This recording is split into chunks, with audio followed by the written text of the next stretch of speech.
atomic gigantification was a sweeping Japan nation when along came a dude with an ultra attitude, a common rider who's the greatest kicker of Japan. And of all, man, life's too short now, baby, to not talk big now, baby. Welcome, ladies and gentlemen, back to a brand new episode of Kaiju Conversation. I'm your host, Elijah, and joining me, as always, my lovely co-host. Hello, I am Rex. And we are back once again for the final entry in our Kawasaki Month. Oh, man. April is already over for us? That's crazy. It's like, when we're recording this, it's like the month just started. I see what you did there. So seriously though, I had the thought today. I'm like, yesterday. I'm like, we're doing Monster Seafood Wars, and then I'm like, wait, it's only the start of April for us. What the hell? Yeah. Yeah, so I actually gaslit myself into believing April was almost over. I mean, it's kind of weird because, like, we haven't been, like, doubling up. Like, we've been recording these, like, weekly. Yeah. So, it's weird to think 4 weeks have passed. Like, for me, at least, like, that has been kind of the surprising point is it's been 4 weeks since we started. Yeah, it's terrifying how fast time is moving. It is, especially when you're me and you have 100,000. So I'm going to AMA or All Monsters Attack for Kaiju Ramen, right? As a representative. Yeah. That is in less than a month now. Oh, Jesus. My first trip to Chicago is in less than a month. And I'm like, what happened? Like, there's so little time left. I still have a decent amount to save up because I'm going to get as many signatures as I can. Mm-hmm. But like, it's crazy. In a month from now, like a month to the day, I will be on my last day in Chicago for 2 months until I go back for G-Fest. Mm. So yeah, it's crazy.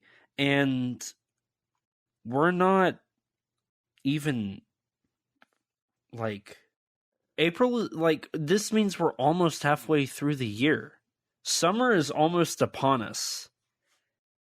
And I feel like I have so much. Well, I guess for you, it's about to be winter, right? Yeah. For me, it's about to be summer. Yeah.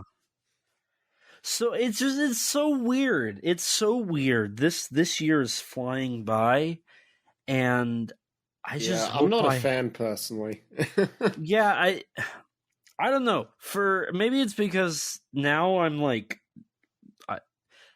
my best friend today, as of this recording, he quite literally, we were talking, and he was like, well, the reason why I get to do stuff, I'm planning to do stuff with this person is because you never have time. Mm-hmm. And I was like, wait, what? And I had to think about it.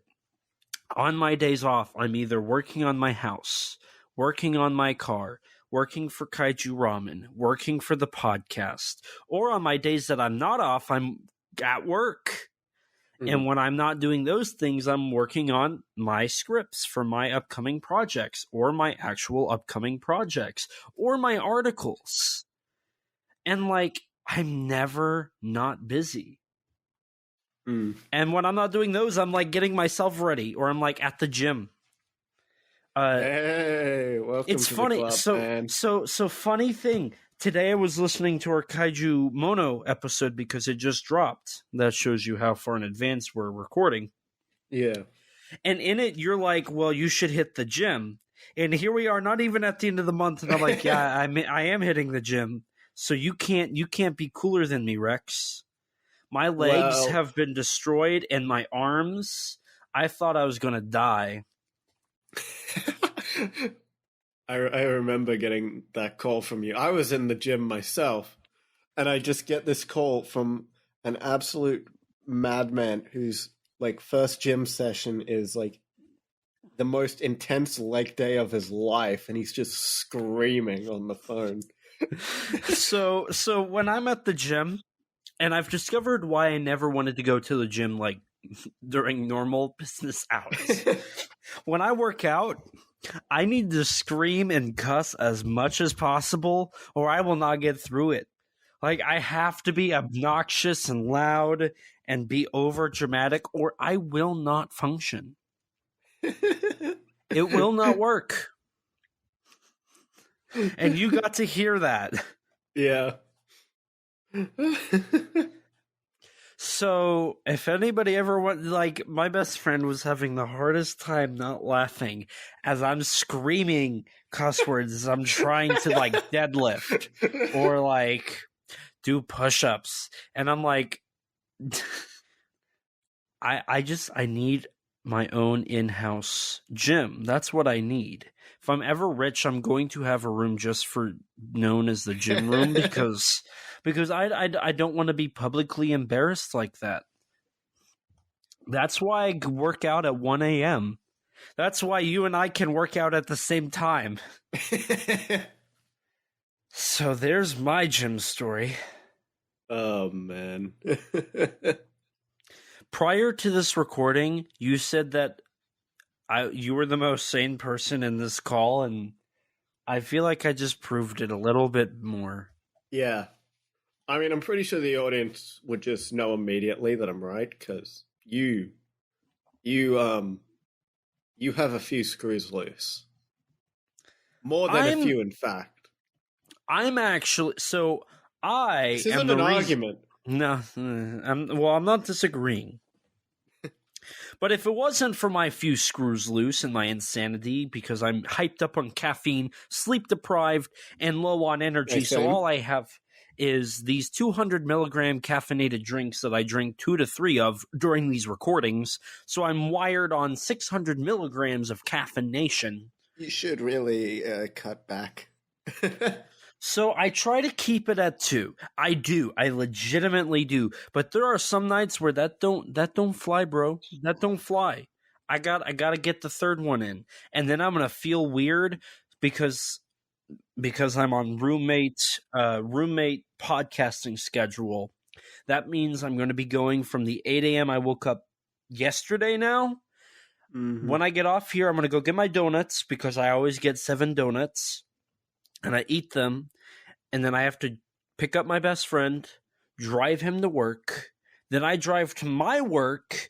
I'll try and take a nap in our office, but if I can't take a nap, I just stay awake until I get off work at 1 a.m. Yeah. So I'm going to be going from 8 a.m. yesterday to 1 a.m. tomorrow. That's horrible. No, it's fun. It's fun. That's almost a 48-hour day. Well, it's fun. It's really not. But you know what? It's okay. You want to know why it's okay? I do so much in that time frame. Like watching Tokusatsu? I actually did watch some Tokusatsu in this time frame. Yes. Oh my god. I don't know if I can believe it. I know, right? It's usually I never watch Tokusatsu. Yeah, you're always the fake fan here. Well, Mr. Fake Fan, Mr. I'm the Fake Fan. What Tokusatsu did you watch then? Well, I'm glad you asked because I am nearing the end of Kamen Rider Black. I'm in the last quarter of the show, and I watched the second short film as well. You know, nice. So I'm getting near the end. So with this, you will have seen Kamen Rider, Kamen Rider Zeo, Kamen Rider J, Kamen Rider Shin Prologue, Kamen Rider the First, Kamen Rider the Next, and Kamen Rider Black, right? Yeah, as well as Kuga, Phase, X-Aid, Build, Amazons, and Black Sun, I believe. Gotcha. Yeah. And hopefully Shin Kamen Rider here in like a month or two. Please, God, please. So yeah, I mean, Shin Kamen Rider's coming out, at least stateside. I know you're hoping, and like, I want you to... Please, God. Like, because here's the thing. If Shin Kamen Rider comes out, and we can both see it, we're going to do an episode. We're doing an episode. I know I'm gonna have things to talk about with the movie. And so if we do an episode, it's going to be my first Kamen Rider experience, period. And I think it'll be interesting. You know, you've got me who's seen the entirety of the original Kamen Rider, and we've got you who've seen nothing.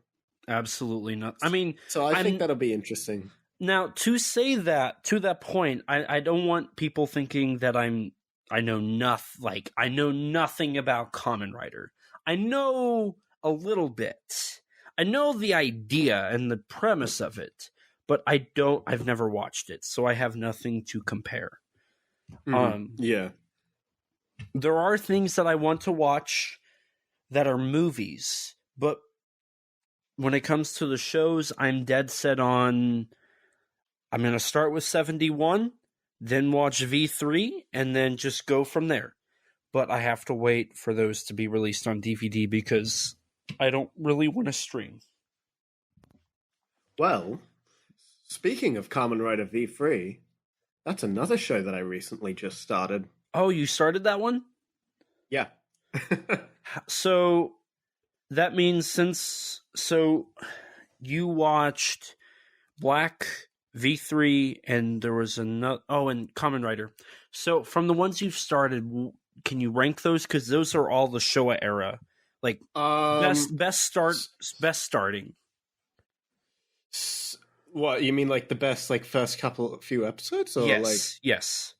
Oh, for the first few episodes, Black going up to... Just for that first episode of Black, that's going straight to the top. That is a great first episode. Mm-hmm. It might honestly be my favorite first episode of a Rider show. That just gets everything. It just gets going. It's exciting, and yeah, love that first episode. Some of the ones after that took me a bit of getting into, but like that first episode of Black, absolute banger. Mm-hmm. Kamen Rider, and then for like Kamen Rider episode 1, that I think that's a banger. That's a lot of fun. Mm-hmm. But you know, that's sort of introducing you to, you know, what is Kamen Rider, right? And it's got the style of it's in the first 13 episodes, so it's got a bit of that darker-ish tone. Whereas some like post episode 14, the show gets a bit lighter. Mm-hmm. Although it does still have some... It certainly has some dark and even outright violent episodes. Really? Yeah. Oh, the first episode of like the final arc in Kamen Rider is pretty brutal, honestly. Yeah, V3 is interesting because it's the feel of the first 2 episodes. I've only watched the first 4 episodes of V3 so far, but the first 2 episodes were originally just going to be episodes 98 and 100 of Kamen Rider. Hell, there was a whole celebration for Kamen Rider hitting 100 episodes at one point, I believe. And so far, Kamen Rider V3 kind of feels like... So you have your $60, like, AAA video game, right? And then you've got your $30 DLC. That's like its whole like original side story type deal, sequel side story type deal, where you've got like familiar things, but you've also got some new things, and I'm digging it. Okay. I don't know if that comparison made much sense to you since you don't play video games. No, I am so lost. I am so lost. Okay. Let me just say what you said and let me translate it to English.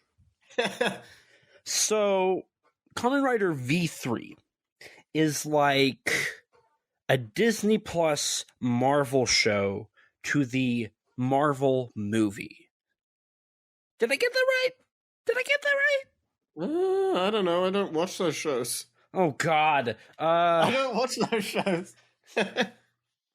Hang on, let me think.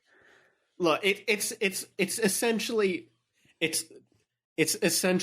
more 71, but with like a different cast and some of the same music, some different music. You know. So,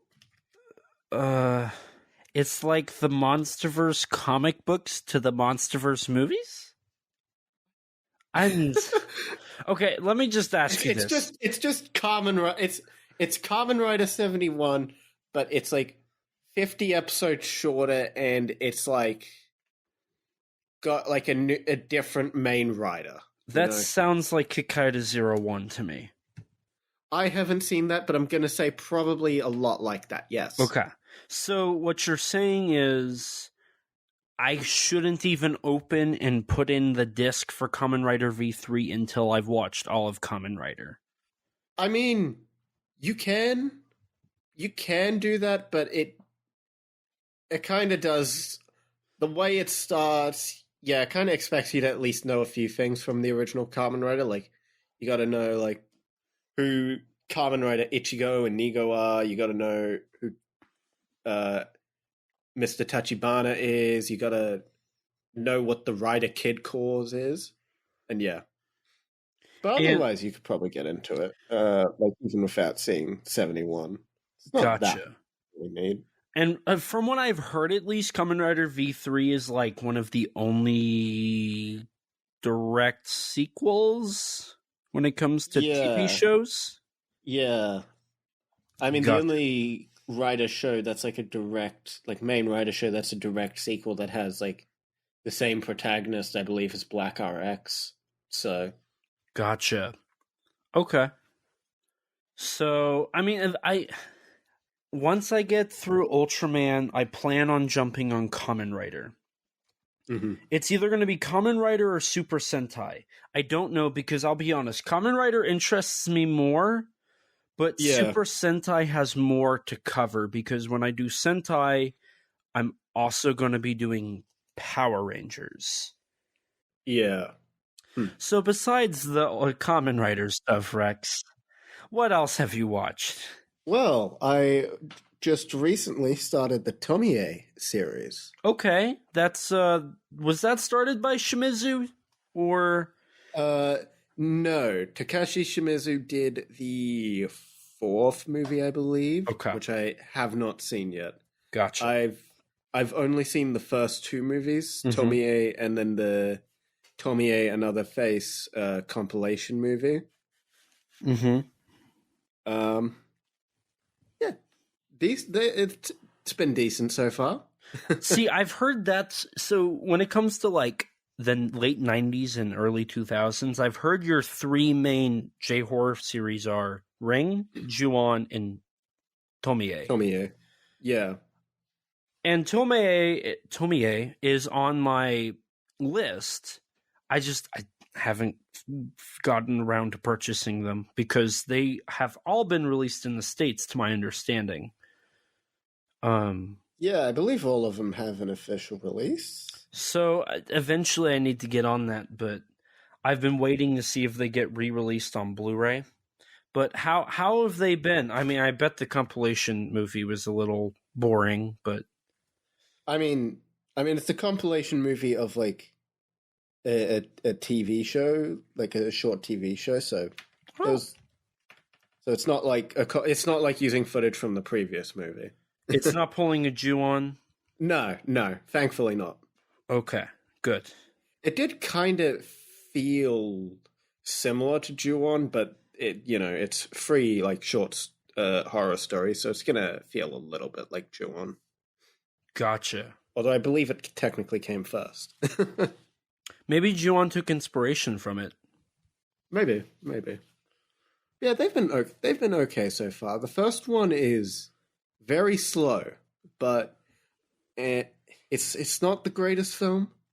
But the lead actress who plays Tomie does deliver a pretty good performance for her limited screen time. Mm-hmm.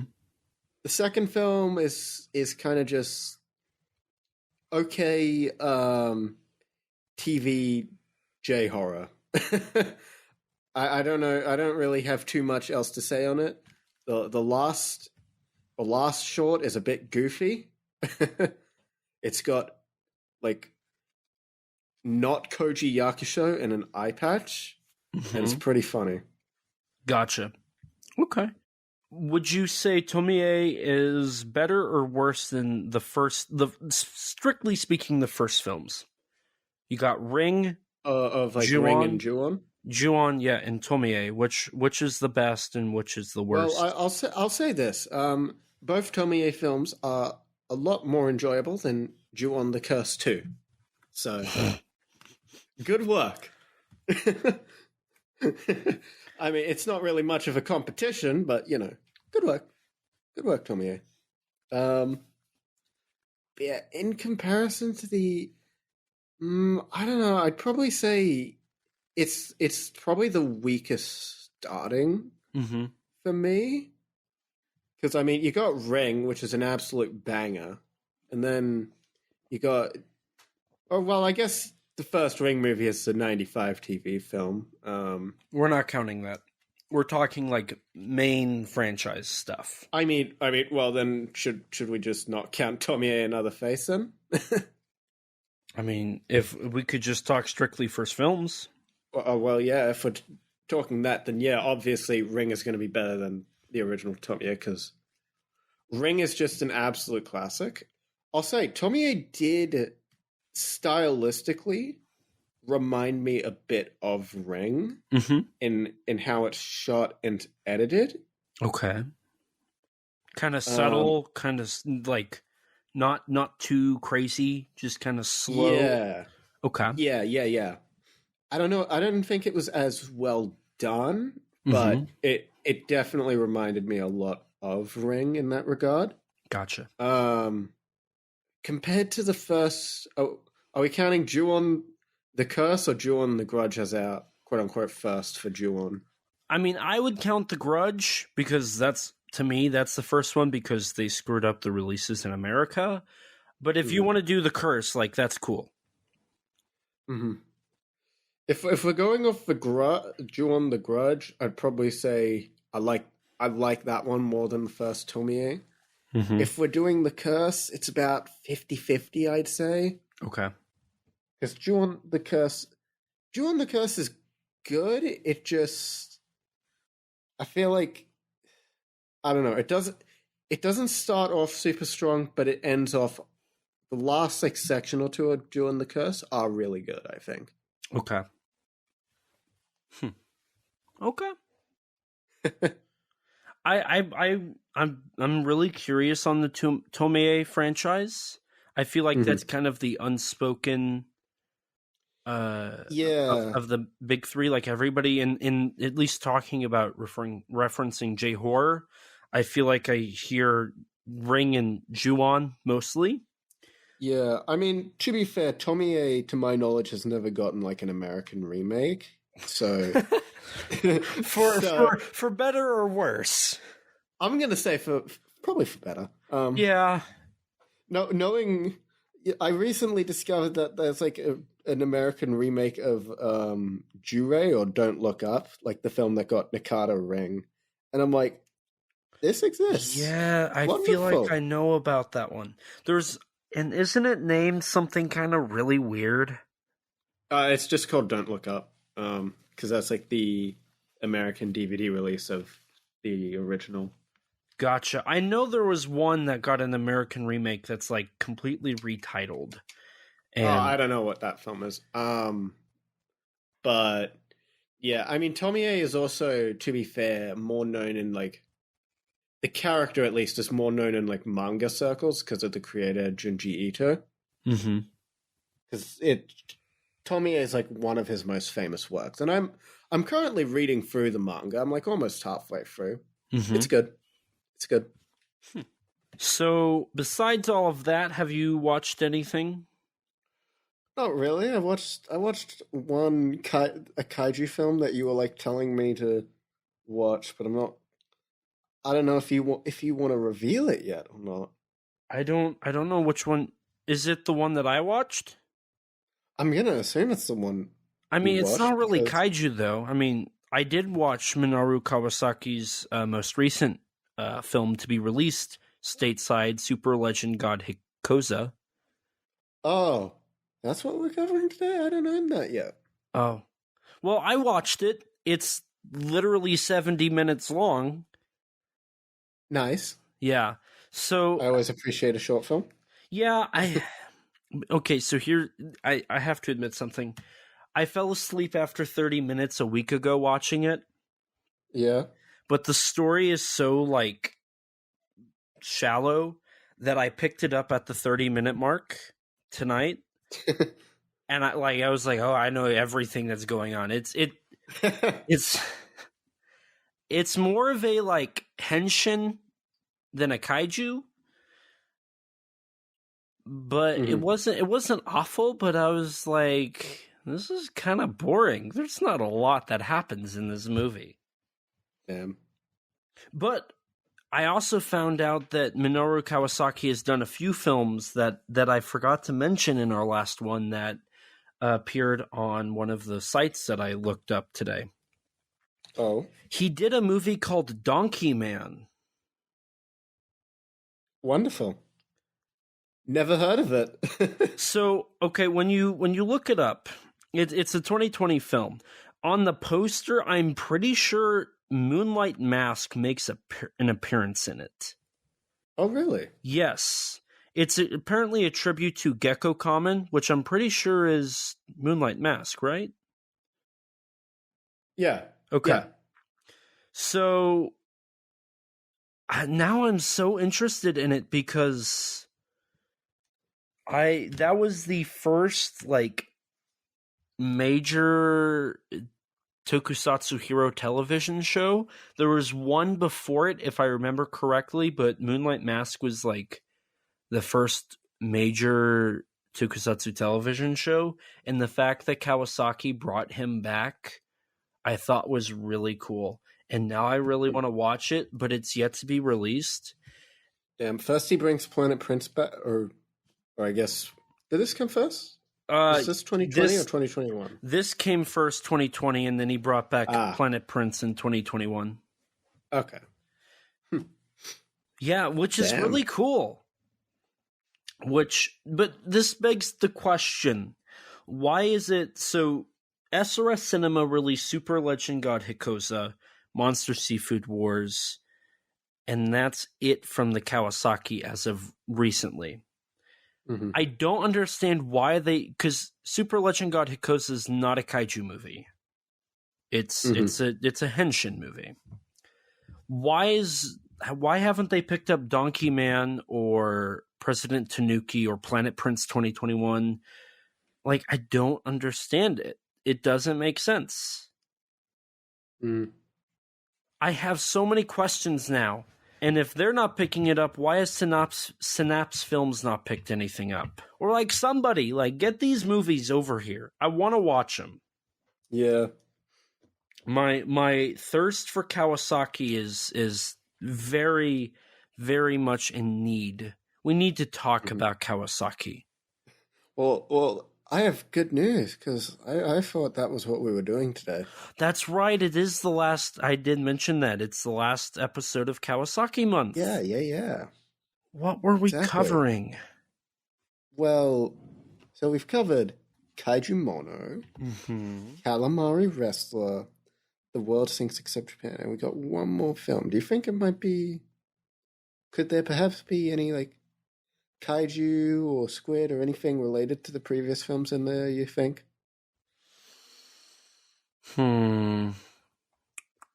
Let's see. It has to be released so I can watch it.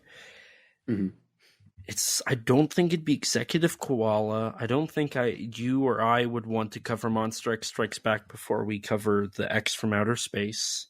So I don't think it's that one.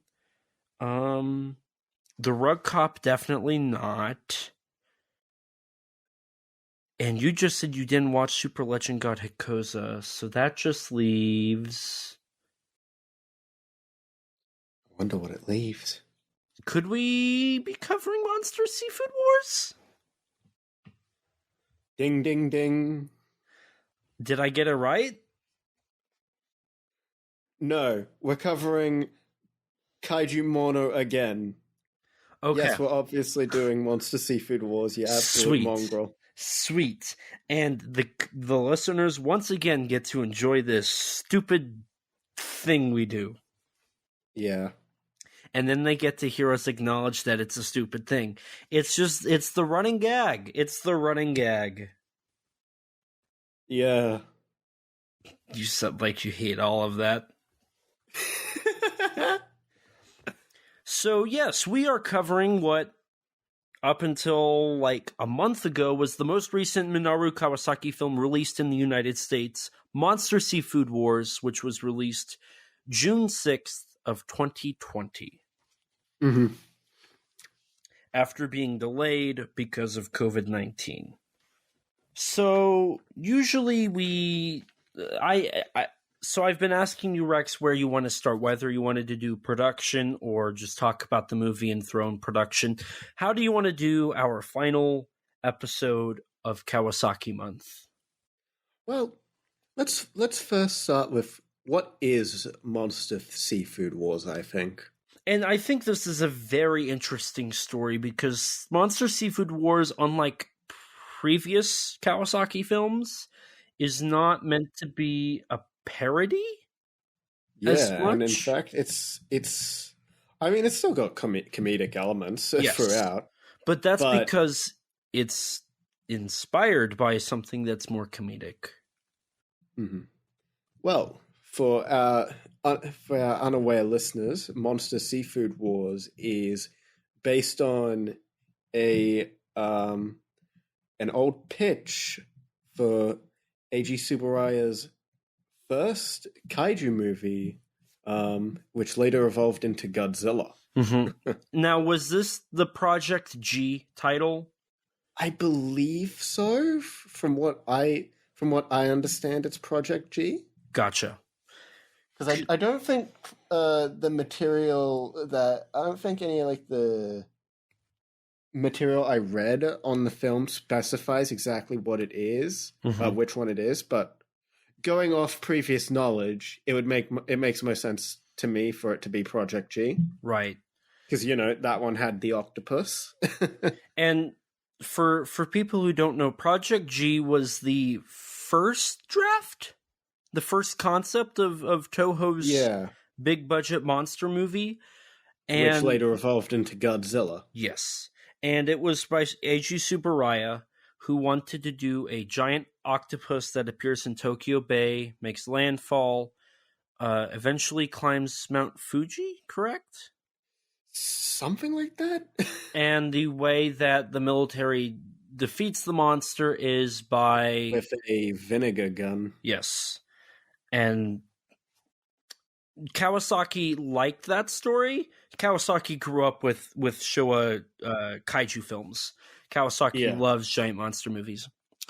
And he was inspired by that story and its comedic elements because that's something Kawasaki does, is comedic stuff.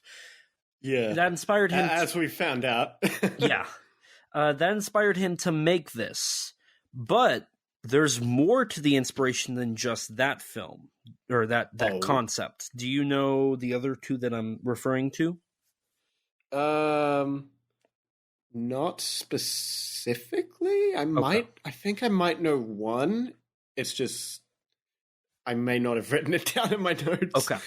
So in an interview conducted with Minoru Kawasaki, that's included as a bonus feature on the Blu-ray, in it, the question is asked what inspired him to do this film. And Kawasaki recalled back to he was able to be on set for some of the production of Ultraman Dyna. And specifically the episodes where Akio Josoji directed. And Akio Josoji, as you've hopefully listened, was actually one of the producers on most of Kawasaki's earlier films. He worked on Calamari Wrestler, he worked on World Sinks Except Japan, and I think he even worked on Kaiju Mono. I think he had passed away before. He definitely passed away before.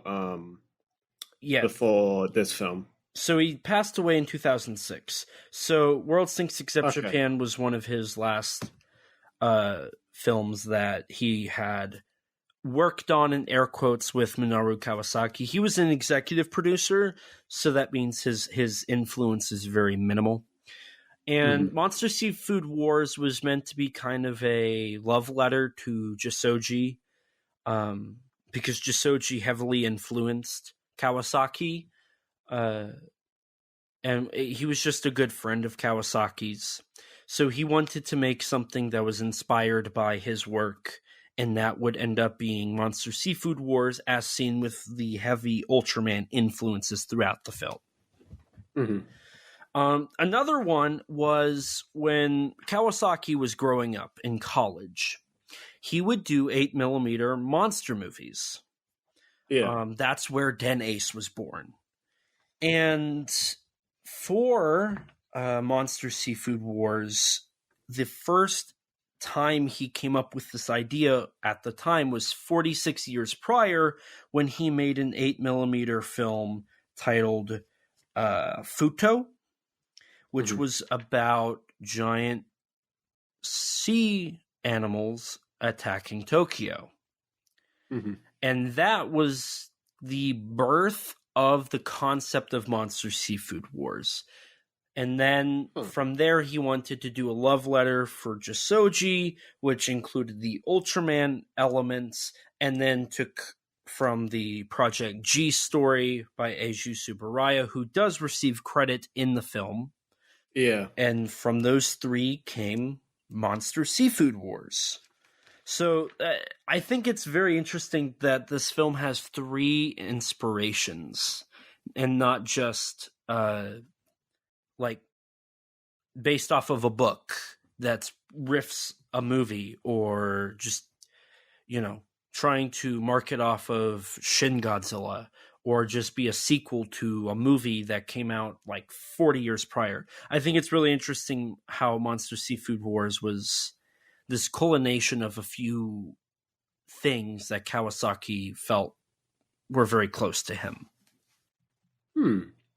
So do we want to get started on the plot, or? Yeah, we can go ahead and jump into Monster Seafood Wars.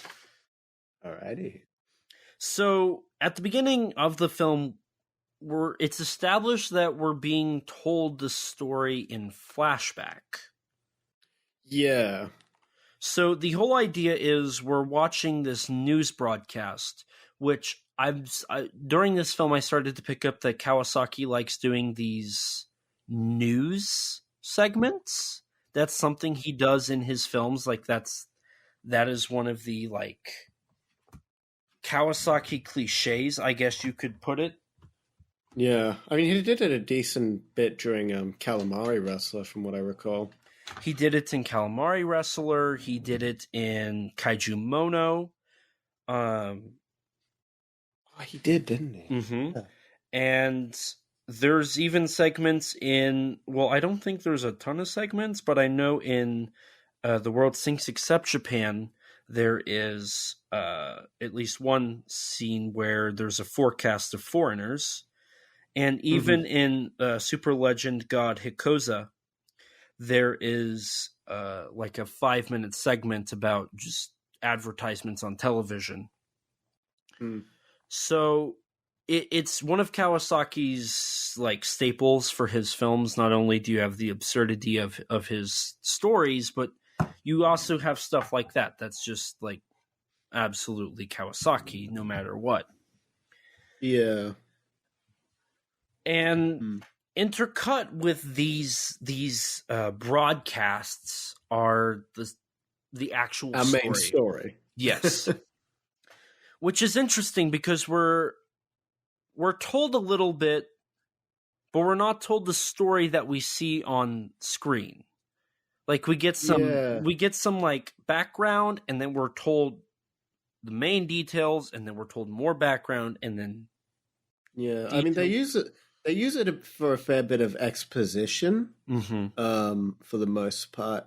But then later on, they kind of just use it to show the outside world's like response to the monsters. Right. Which I don't know how to feel about that, to be honest. I feel like these news segments are most prevalent in this film compared to any of his other works that I've seen. Yeah, when we're just strictly talking about Monster Seafood Wars, Kaiju Mono, The Kawasaki Month selection. yes, this is the first time it's like really, really relevant to the plot. In the rest of the films, it's kind of used as just kind of this reactionary element for the events going on. Yeah. Whereas in this film, Kawasaki tries to change it up initially. It almost feels like a mystery. Like you have your investigator that's like, it all started one night when I was sitting at my desk when I got the phone call. Yeah. Like that's how it feels. It feels at the beginning it starts off interesting enough with that in its structure, but at a certain point it kind of just feels to me like just an easy excuse to insert exposition where he needs it. Right, and it becomes what is typical in Kawasaki films, which is just that reactionary, like...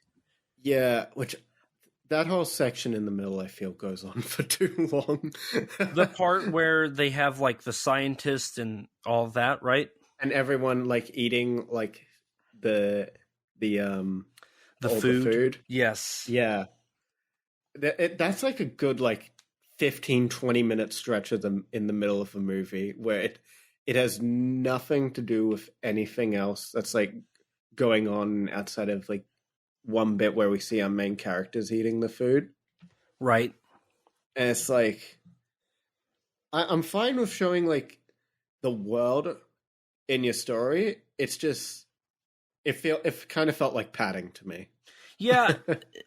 So this film is an hour and 36 minutes long, if I remember correctly. I don't know what cut you were watching. My cut was about 83 minutes long. Maybe it's an hour and 26 minutes? Hour 23 for me. Hour 23?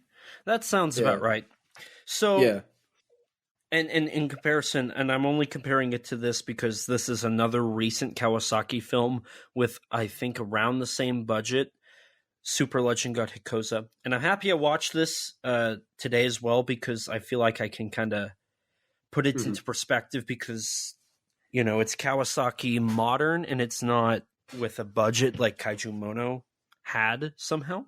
Yeah. And Hikoza only lasts 70 minutes.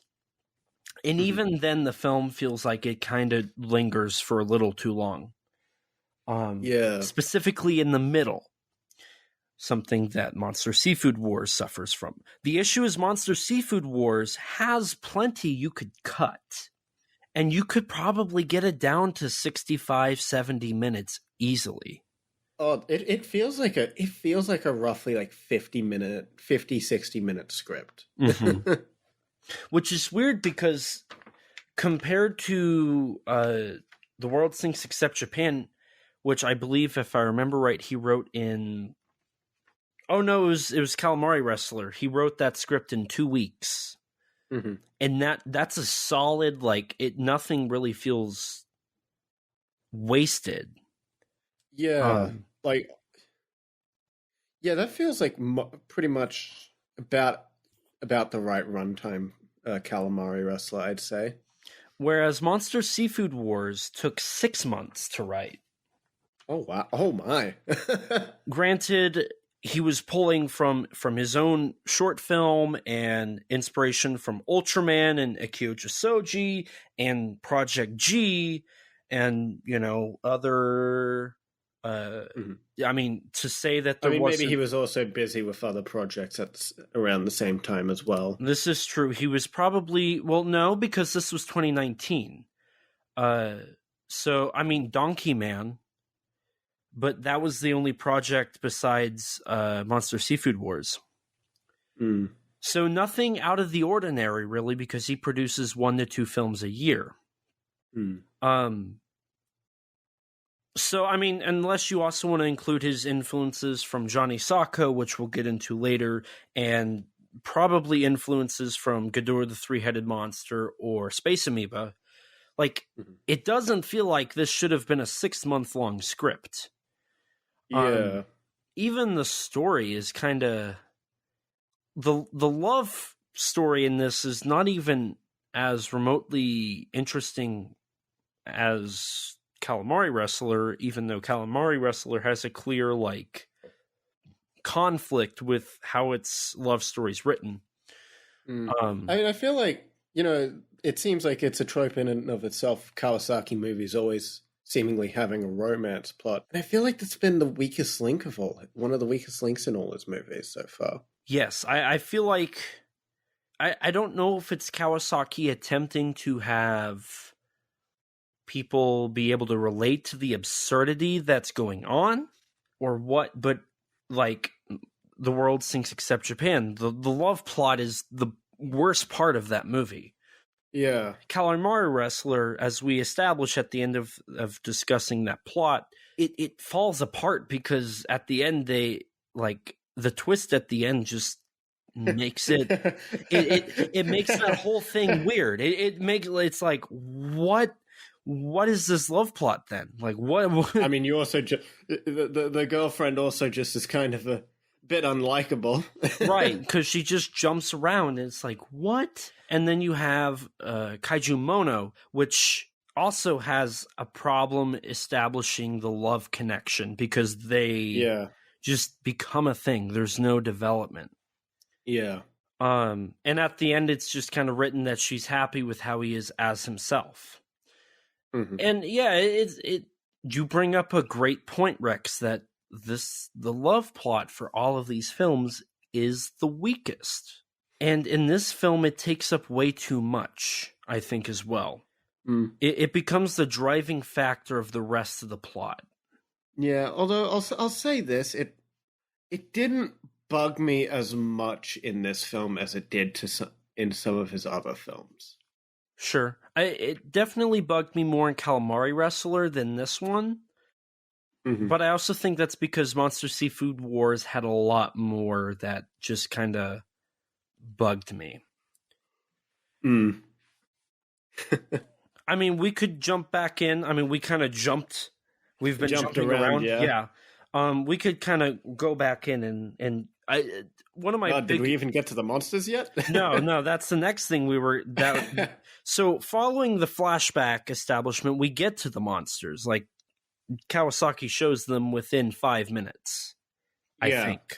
But yeah, roughly about 5 minutes. And in that we get the Mothra larva sound effect. Yep. Which was kind of nice. And we get established of two of our 3 kaiju. Their names escape me. Takolo, which is the octopus, and Ikala, the squid. Okay. And Ika being Japanese for squid, Tako being octopus. I didn't know that. Interesting. Yeah. But with that, like, they just kind of are there. And then it cuts to what I was guessing was a GMK-inspired title sequence. With, like, the close-ups and, like, the images with the whole credits. And then we cut back to them fighting. And we get Showa Kaiju sounds, and we get explosion sounds, all from Toho Showa Kaiju films. But the Kaiju fight's so boring. They're just kind of waving their arms. They're kind of just waving their arms and just bumping into each other with, like, the occasional little kick. Right. And they don't move. Like, the stage they're on, the buildings do not... There are no angle changes, really. We get nothing but what we're shown, which is them standing above this elongated building just waving. And I just sat there thinking, they're not even, like, they don't even feel big. They don't feel big. They're not being shot with the slowed footage.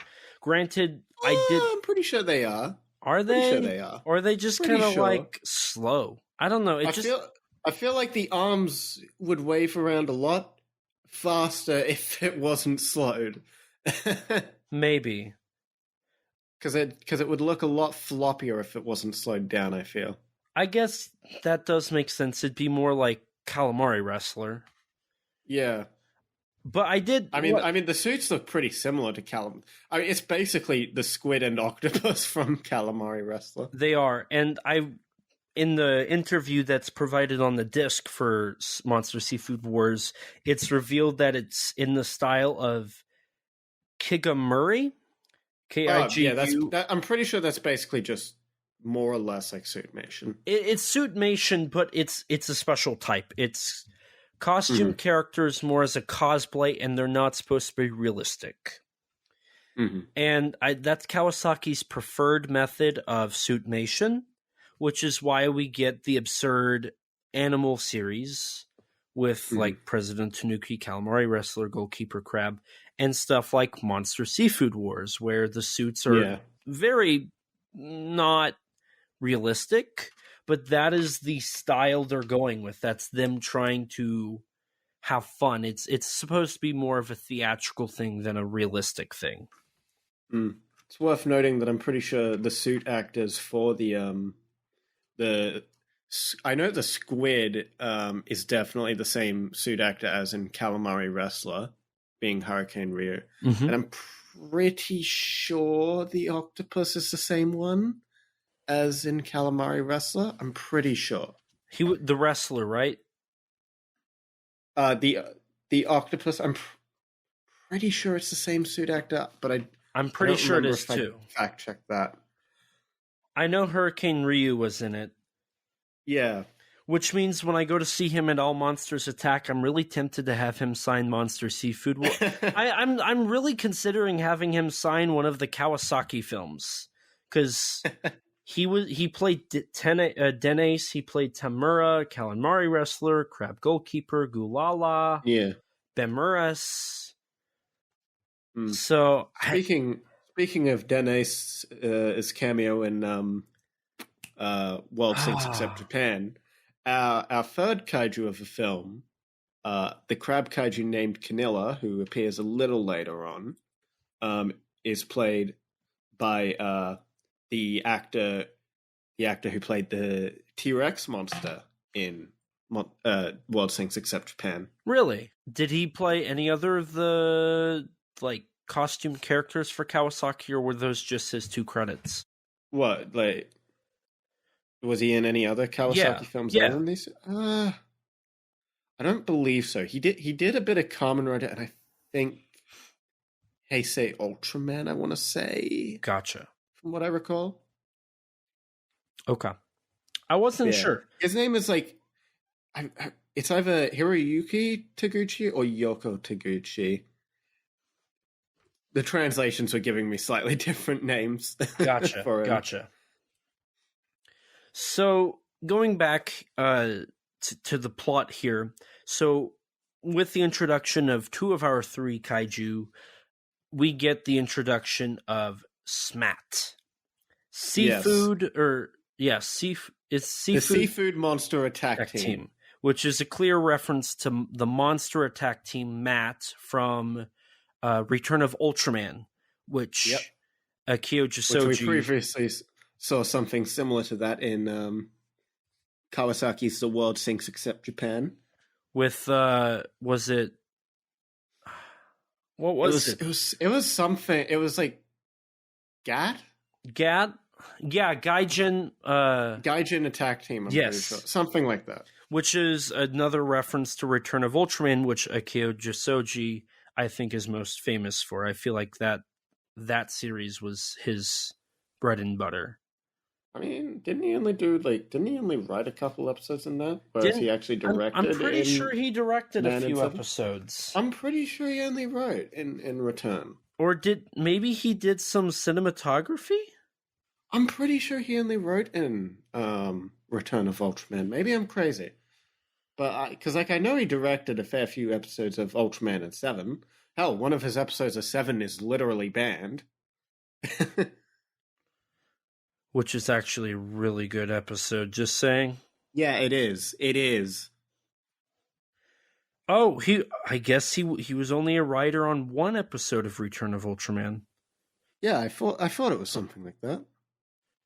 And then he went on to write for like Tiga and Dinah, I think, as well. He wrote he wrote and directed 2 episodes of Tiga. He was directed 1 episode of Dinah. He directed 2 episodes of Ultra Q Dark Fantasy, directed 2 episodes of Ultraman Max, and he also directed Ultra Q the movie. He directed. I need to get back into Max. I need to watch more of that, actually. Likewise, I need to watch all of them. The series he directed most in was 6 episodes of Ultraman 66. He directed 4 episodes of Ultra 7. Mm-hmm.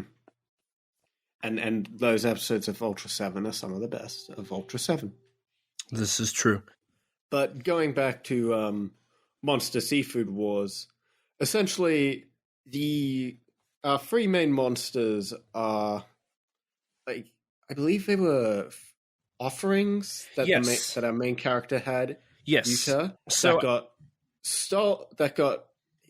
he got knocked over by our antagonist, and that man stole the monsters and also stole a type of serum that Yuta had made called Setup Z, not Setup X from Kaiju Mono.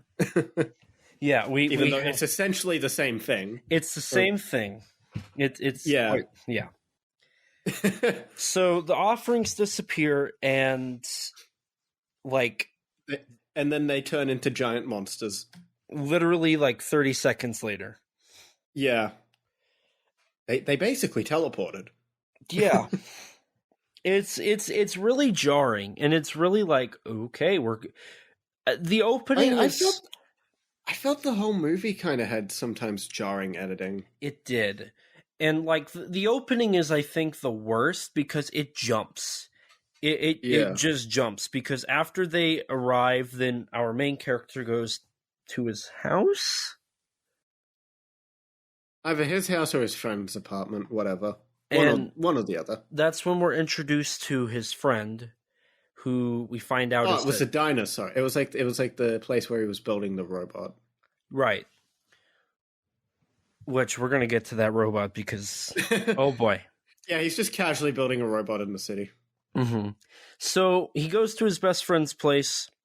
His best friend's like an ace hacker who knows all about technology. This is where we're introduced to the love plot, because they're watching a childhood crush as she walks through the streets. And it's not creepy at all, I swear. No. And then we're also introduced to what could have been an interesting problem for the story, which is because he created Setup Z. Everyone thinks it's his fault for the monsters. And his best friend's like, they're going to blame you. You're going to pay all the fines. Your monsters, your problems. You like monsters. They're going to blame you, which is a really interesting idea. It could have been a Clear My Name story. Yeah. But I mean, you even get a bit of an interrogation from Smat. Mm-hmm. Which is the following scene. I'm just going to say S-Mat. S-Mat, yeah. But isn't that the following scene? It goes from them talking about it to... boom, he's being interrogated by the leader of SMAT and his childhood crush. Yeah. And she just so happens to be a member of SMAT. Or, no, she's not even a member of SMAT yet. She just, it's in this, at the end of this scene, she just asks to join them. That's right, because they're just handing out SMAT badges left and right. Yeah, including to our main character, who is the main suspect for releasing the monsters. Yes. But he's tacked on as kind of he's kind of under house arrest, technically, kind of. But he's also wanting to work with them. Mm-hmm. They don't trust him, but they also he wants to work with them, so they let him work with them. Mm-hmm. And then we're kind of stuck in the base for a solid 10 minutes. Mm. And Okay. And we're introduced to the third character in our love triangle, Hikoma. Who very obviously I think is he looks like the villain to me. Like he just screams villainous to me. Who also, so he likes the childhood crush, so there's that back and forth, and he's clearly the better looking person and isn't He's got good stupid. hair. Like he came on screen and I'm like, oh yep, main character immediately. He's got the main character hair. Like... But here's the funny thing. He used to work with our main character in the science institution where Setup Z was created by both of them, and one of them works in hindsight like theories while one looks at foresight theories. The foresight person being our main character as he goes by instinct. I get what you're saying, but that probably makes no sense to the listeners. That's how it's explained in the movie. Hikoma looks at like data and stuff, and I don't remember what Yuta was looking at. Yuta looks at like the past experiences and just like his gut. Maybe. I don't quite remember, so I can't confirm or deny. He ignores the facts and goes with what he thinks is right, basically. Which causes a back and forth between the two, because one's very data-based while one's more, I guess, emotive. Like, he goes with emotions more than data. Yeah, basically they hate each other. They hate each other. And the common love interest just makes it more problematic. Yeah. But this is where we're also kind of introduced to the rest of the look of this movie, which I don't understand. So in the base, everything's white. And it's very bland and not very detailed. And I started to notice something that I don't understand, and that is the introduction to the blur. For the rest of this movie, the background has this weird blur effect. I don't know if you noticed it. Oh yeah. I noticed this was around the scene where I noticed it. It's literally because they're green screening it all. Most of it. The rest of the film is basically green screened. Yeah, including the last kaiju fight of the film. Or they're doing this weird artificial blur with the actors on real sets. I don't know. No, it is 100%. Like, it is 100% a green screen because, like, whenever, like, so there's monitors on the base. Whenever a character is like standing in front of those monitors, you can see a tiny bit of the green screen. I feel like I know what you're talking about. It's like you can just like, especially there's a shot where it's like the commander is talking and Hikoma is like blurred in the background, and like literally there's just a green haze around him. Oh, lovely. I know during the end fight the green screen really shows, and it's awful. Yeah, there's some massive mistakes with the green screen in that end fight. Like, but you can literally see where it cuts off in a couple shots. But we'll get to that. We'll get to that. Yeah. So, they're talking and they're trying to make their plan, and this is where it's revealed that conventional weapons don't work, but they will work if we use vinegar cannons. This is where Kawasaki took influence from Tsuburaya's story for the vinegar cannons and gives it to our antagonistic love interest. Yeah.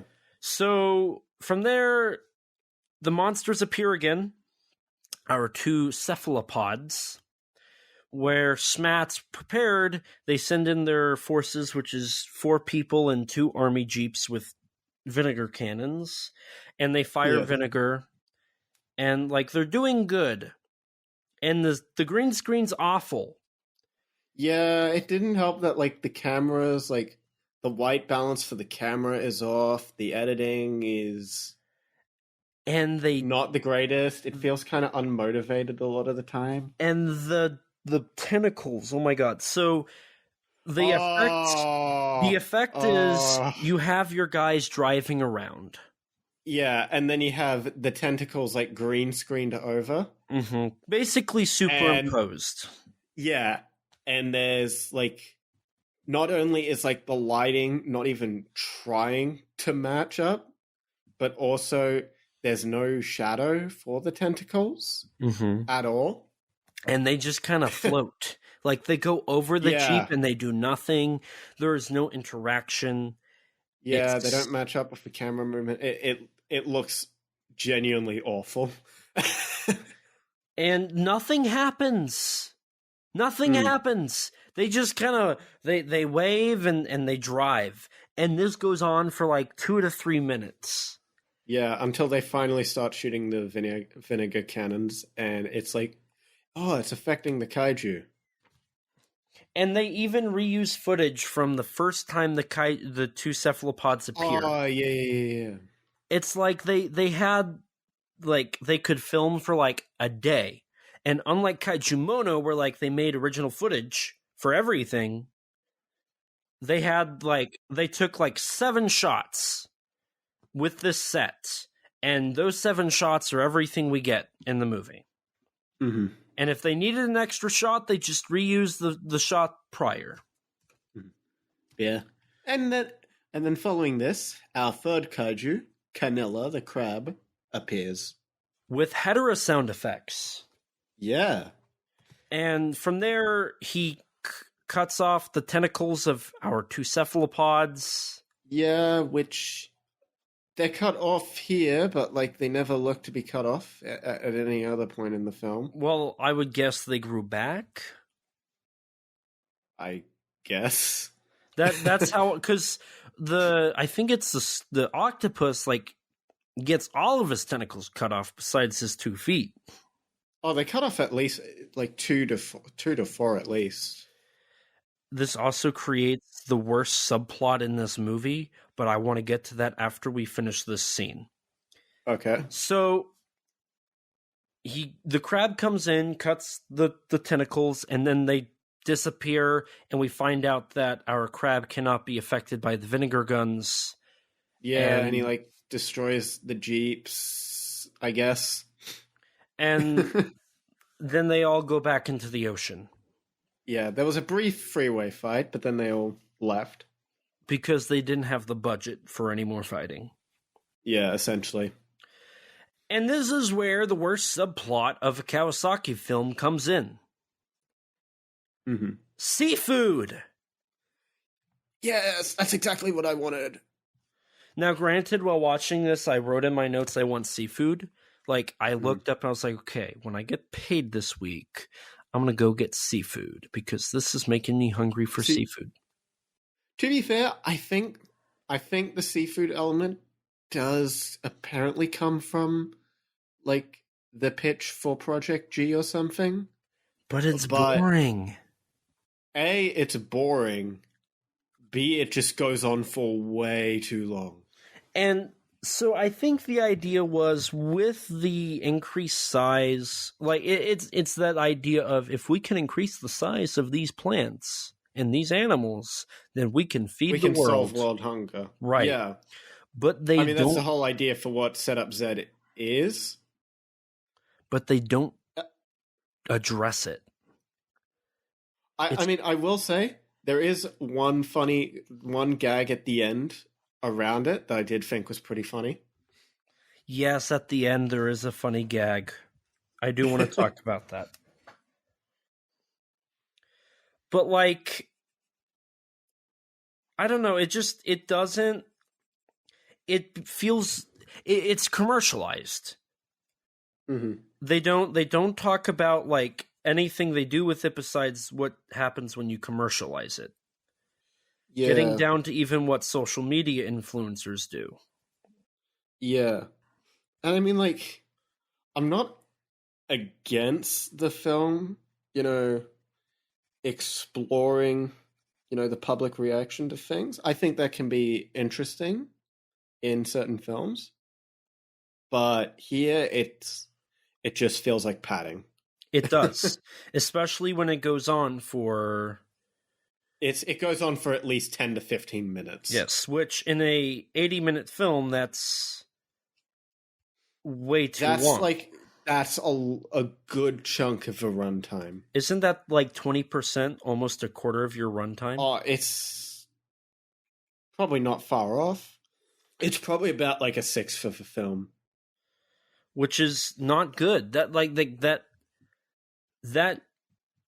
it slows the film so far down, and then you have added interviews and trying to give exposition on our characters and create this this tension.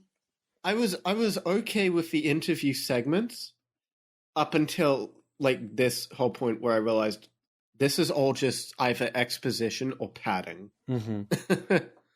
Because our main plot just doesn't have enough to it to justify 80 minutes of runtime. It doesn't. So we have to just find some way to make it longer. Right. And I'm just going to kind of jump ahead here the plot of this movie, if we take out all the subplots and the padding, the plot of this movie is there is this inventor who creates a thing called Setup Z that can make things grow. 3 of his offerings are stolen along with his formula to make them grow. They attack the city. A defense force for it is made, known as SMAT. They fight the monsters. They have to come up with a solution. Yeah. And at the end, they get the help of a giant robot to finish them off. Yeah. That's the plot of this movie. Yeah. Like, there's nothing else. It goes from they develop a way to fight the monster to they get a robot. It's essentially just like the plot is essentially just like one episode of like a mecha toku show, essentially. you could if you cut out the subplots, you could make this a 20-minute episode. Mm-hmm. Or at most like a 40-minute special. I don't even think it would be 40 minutes. Like, give it a... I feel the love plot is integral enough to the film to like justify keeping most of that, even if it's not necessarily great. You could cut a third of that out. Maybe you could cut a couple scenes of it. Sure. I don't know. The plot's very basic. Oh yeah, it's pretty thin. So we continue with the love plot after the whole food thing. And part of the love plot is actually connected to the food thing, which, I mean, props to them trying to give it a reason. What it is our antagonistic love interest takes the girl to eat. And that's where they grow their bond, in air quotes. I'll say this.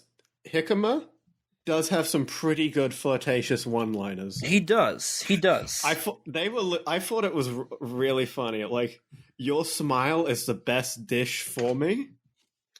Yeah. That had me laughing. Doesn't he end up saying, "You eating is a feast for my eyes"? Yeah, something like that. And even she gets weirded out by that at a certain point. Yeah, it's like, oh my god, dude. But my favorite thing from this, I think for the most part, I mean, minus the comedy there, it's kind of boring. But on their second meal together, our main character shows up to ruin the meal. Yeah. But, and I don't know if you caught this, before that, he's talking to one of the workers at the restaurant. Yeah. And the worker is none other than Minoru Kawasaki in his infamous Den shirt. Really? Yes. So when you look up Minoru Kawasaki on the internet, on Google, the image that I think about when I hear Minoru Kawasaki is him like waving his hand, smiling with this blue, what looks like a Hawaiian shirt on. Yeah. That shirt is lightning bolts, the Denace logo, and Denace's head. And that's the shirt he's wearing in the movie as he's like, this is the restaurant. It's very much a blink and you'll miss it moment. Mm-hmm. But that was my favorite thing, was seeing the Kawasaki cameo. And with it, I didn't even pick up on that at all. I was so happy, and it's your Dennis cameo for the movie. Because typically Kawasaki tries to have Dennis cameo in everything he does. Yeah. I don't think I found it in Calamari Wrestler or Kaiju Mono, though. I'd have to go back and rewatch it, see if I could locate it. Yeah. But there's like a poster or like a figure or something in the movie. In my notes here, because after the Kawasaki cameo, it gets back to your love triangle, right? Yeah. And I was like, it's somewhat interesting, like the idea that this guy has had a crush on this girl since they were young, but he's never... It's more interesting than the kaiju fighting.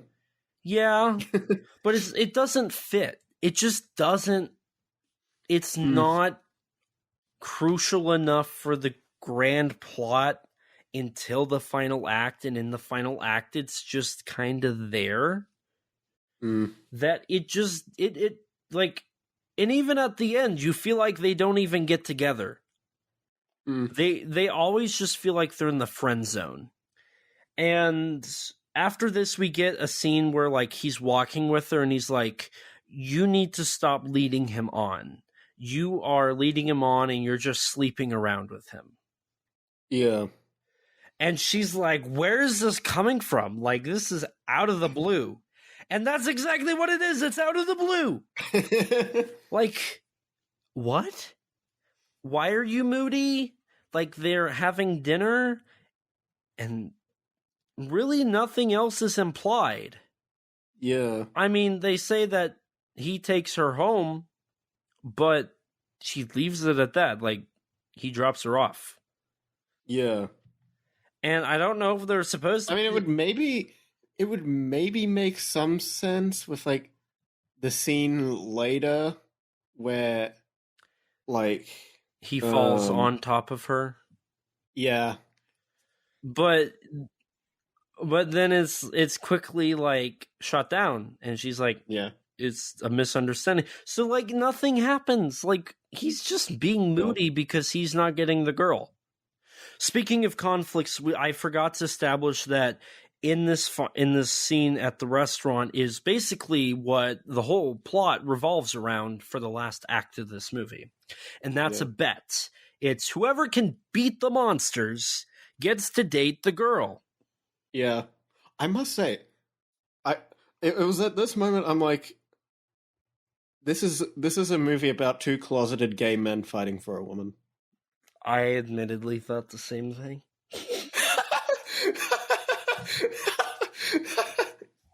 There's a scene... I'm glad I'm not the only one who thought that. Whenever I thought it was crazy. Because when he gets up in his face, there's like this look. There's a look, and then there's something that's said afterwards, and it's like, I feel some... But there was no way there was not at least some intentional undertones there. Yeah. And the worst part is, by the end of the movie, it doesn't feel like she got with either of them. I actually have a theory for who she got with, but I'll get to that. So, they make the bet, and she's kind of like, you're objectifying... I mean, they really and honestly are just objectifying her at this point. Yeah. And she does not appreciate it. And it just so happens, like, a few minutes after they, like, leave, the monsters come back. And they come up with Operation Seafood Bowl, which is getting them in this giant CGI... they're in, like, a sports stadium so that they can like, green screen the monsters there. But the funny thing is, the wide shot, like, shows, like, there's nothing... Like, it's a stadium like where you would play football, but when they actually show up, it's like a high school football field. Yeah. The whole scale in this sequence is just awful. It changes like every shot. Yes. So they're successful using the vinegar. So they combine both of our male love interest plans into one, which is bad because one of them has to win. And that causes a problem. So it works, and but before it works, they are planning and whatnot. And so our main character, he has to go take a shower because he's been working on this project nonstop. By the way, in case it isn't obvious, time does not flow properly through this movie. It jumps. I don't even know, is this 3 days worth of stuff, or is this a month? Well, at the end... the news sections don't help with matters either, I think. No, because it kind of jumps around. It's obvious the news sections, at least some of them, are a year later. And then at the very end, it establishes that it jumps ahead a month. But past that, it could be 3 days, it could be a week, it could be a month. I don't know. It doesn't establish anything. So they figure out the plan, it works. While prepping for the plan, we get a misunderstanding between our two love interests. Our main character thinks that the other is violating our female character, which is not. He was trying to be helpful and fell on top of her. She stops the fight, but before she stops it, our main character gets 3 punches in, and that's enough to tick off our antagonist.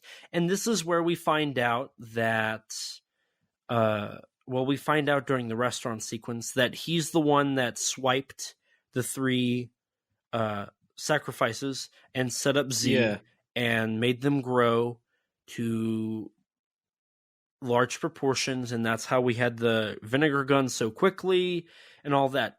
But nobody cares. This is established, and not even the girl seems to care. It's just him. It's just both of them. And with the and then he later, when they do the Operation Seaball whatever with the vinegar guns in the stadium, he ends up hacking into the stadium system and just sabotaging the whole thing. Yeah, and that's where we go to. We set up, they plan everything, and then we go to the seafood bowl operation. And in that, they get the 3 kaiju using the vinegar guns into the stadium.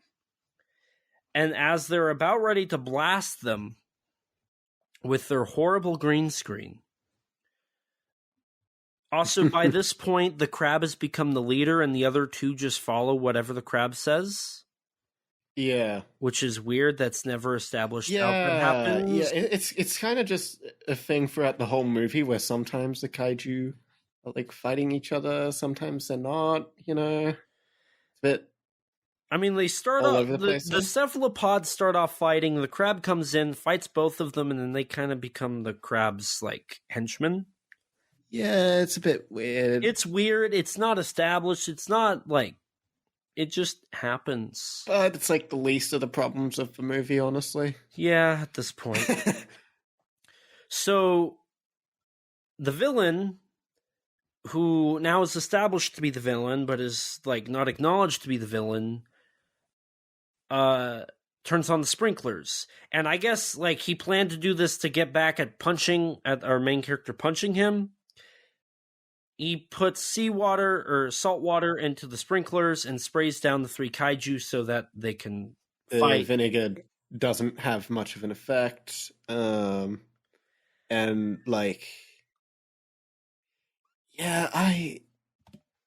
don't know, the whole thing with him being the antagonist, I'm his motivation is really flimsy. I guess he just wanted attention. Was that what because he talked about wanting attention and all that, and I'm okay. He had parental issues. God. So here's the actual plot of Monster Seafood Wars. Monster Seafood Wars is a movie about a poor gay guy who is afraid to come out. Actually, he's not gay. He's bi. He's bisexual. Mm-hmm. He likes this guy, but he likes this girl. But it just so happens the guy also likes the girl, so he feels like he has to fight for the girl. But he also likes the guy. But they butt heads so much that he's not sure about the guy. But nobody gives him the attention that he wants because even as a child, his parents didn't care about him. Mm-hmm. So to change that, he created monsters to be his friends because he feels like a monster. And the whole movie is about this outcast that's trying to fit in. And nobody wants to acknowledge Why are you him. making it sound like this movie has substance? Because it does. And at the end, he's just viewed as the bad guy. And what really is the bad guy is the government and SMAT. SMAT's a government agency. The government is taking away the power and the ability for our hero, who is painted as the villain, to have friends, to get what he wants. You see, that's wonderful, E.T., but like, giant robot. Yes, Big robot. Jumbo Cuckoo. I love Jumbo Cook. So our villain, like, is starting to win, and then all of a sudden, the best friend that was in the apartment stalking the girl walks out into the field, and they're like, "Why are you here?" And he's like the coolest cat in town.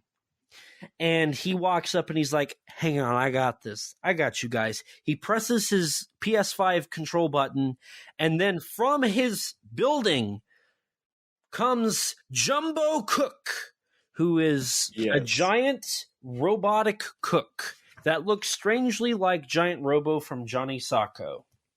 Yeah. And I'm here for it. He flies to the stadium and he kicks butt until our villain decides trying to hack into his mainframe and succeeds, and then the crab cuts off Jumbo Cook's arm. But then the arm flies and crushes the villain. Coincidence, right? He's dead. He's dead. Dead. Yes. No, there's no catch to that or anything. There's no way he could have survived. No way he could have survived. He got crushed. Yes. Both in his heart because he was an outcast. Oh, jeez. So this is where we find out that Jumbo Cook has the power of plot convenience. Where he just pulls out like a knife. Like Gypsy Danger. Yeah, essentially, I guess. Yes, he does. It's a bit weirder. It's a bit... And I'm trying to remember what's the power called? Japan. It's like giant Japanese knife or something. Yes, giant Japanese knife. And then he flies up into the sky. Well, spins around. Before he does that, his color timer. His color timer activates. Starts beeping.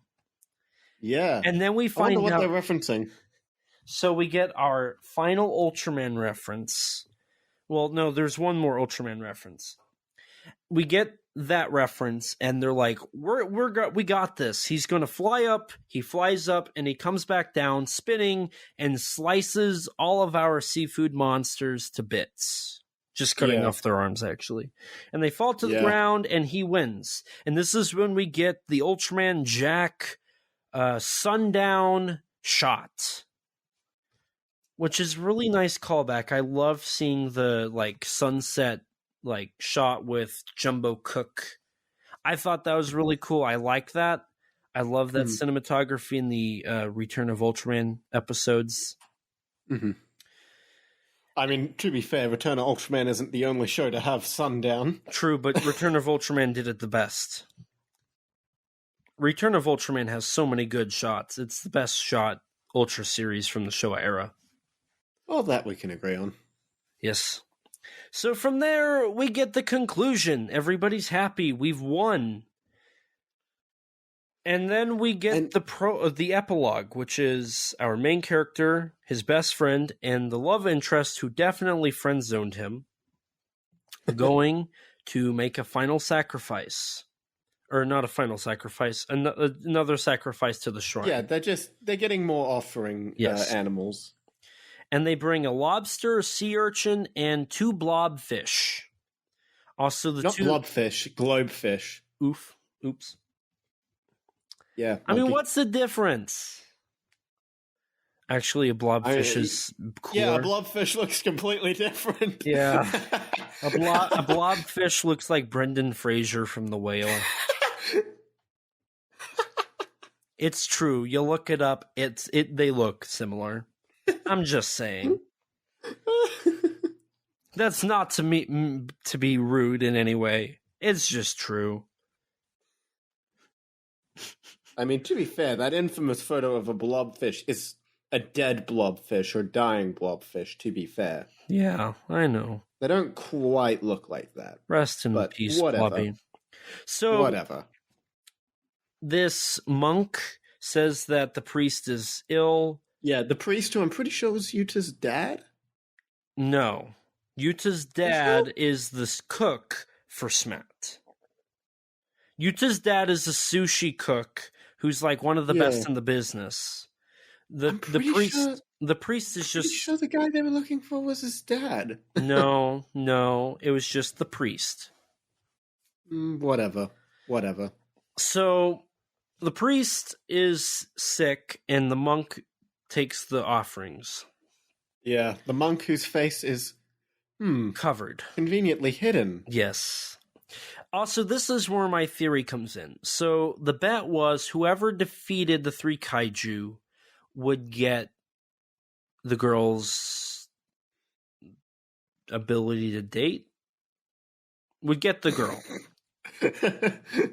So, way to word it, but yes. So, neither of them did. It was actually the best friend. And I feel like the best friend, who did have a crush on her as well, ended up getting with the girl. Because both her and him, the best friend, team up on our main character in kind of a flirty way on how he's a child, as they're like picking on him. So my theory is he actually got the girl and everybody else failed. So props to the dude that used his 5th sense awakening to defeat the kaiju. And for anybody that hasn't seen the movie, the 5th sense awakening is he puts on a blindfold and is able is just suddenly an immaculate fighter. Yes. In video games and with giant robots. Yes, because those obviously... Because those are the same thing. Yes. Because he uses a gaming controller. He uses as you called it, the PS5 controller. Wait, I meant PS4. I'm pretty sure it's a PS4. It's a PlayStation controller. It's not. It's not? Neither. It's neither. What is it? It's just like a controller that looks similar in shape to like an Xbox or PlayStation controller. Well, it's one of them. He plays He plays a Sega game earlier on. Yeah. So then they walk away. Everything's hunky dory, and then we get to see that the priest is tied up, and we get some amazing callbacks to Ultraman lighting with our villains in dark blue. And this is where we find out that the villain is alive. Survived somehow. Yes, somehow. No injuries. And I mean, it would have been cool if he had an eye patch or something, or like a scar. Yeah, it would have made sense given they were hiding his face as well. But whatever. I guess we can't afford the makeup budget. No, we couldn't. So then it's heavily implied that he's going to use Setup Z to create a lobster, 2 globfish, and a sea urchin as the next kaiju. Yeah. So maybe there'll be a sequel.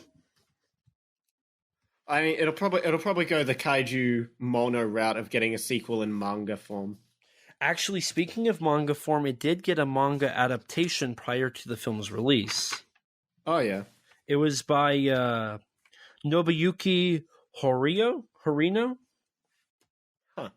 But I read the I was reading up on the monster designer on this film, and he was actually the one who wrote the Kaiju Mono sequel manga. Really? Yeah, Reijiro Kato. Huh. He also worked on the designs for Planet Prince 2021 and Super Legend God and Hikoza. Super God Hikoza, yeah. Mm-hmm. So with that, we've covered the plot, and we've talked a bit about the production. Yeah. So, and we should also mention that they did try putting Setup Z into real world usage. Yes. But it's the damn mosquitoes that have to ruin it for everyone. Yes. So people started being mummified, which we found out was because they were putting Setup Z in cows, right? Something like that. And then the mosquitoes would feed on them and would receive the effects of Setup X or Z, sorry. So I'm not gonna lie. When this television thing was going on, I was really hoping that as he's telling this, they would show it. Yeah, a giant mosquito would just fly in. I was hoping they would show it, and I'm still disappointed that they didn't. But at the same time, I do think it's hilarious no matter what. I think that's legitimately a funny way to sort of conclude that little bit with Setup Z and its usage. I agree. And that's it. Then we get the theme song and the credits, which is, Kawasaki always has a theme song with his credits. Yeah. So with that's the end of Monster Seafood Wars, a film that was shot in 2019, summer of 2019, I should establish, on a budget of 20 million yen, which is about roughly, I think, $2,000? $20,000? I think it's $20,000. 2 million or 20 million yen, you said? Yes, 20 million yen. I mean, it depends on... What's this? This would have been 2020. So... What it would be now is roughly about, in US dollars, is about $150,000 now, but it would have been more back when the film was produced, because the Japanese yen has sunk completely to the US dollar. Right. So June 12th, so a few days after the film's release, the Japanese yen was worth 0.0093 to the whereas dollar. now it's 0.076 to the US dollar. So is there a way I can adjust? So it would be rough. It would probably roughly be around 17, 18-ish million, or no, not million. Sorry,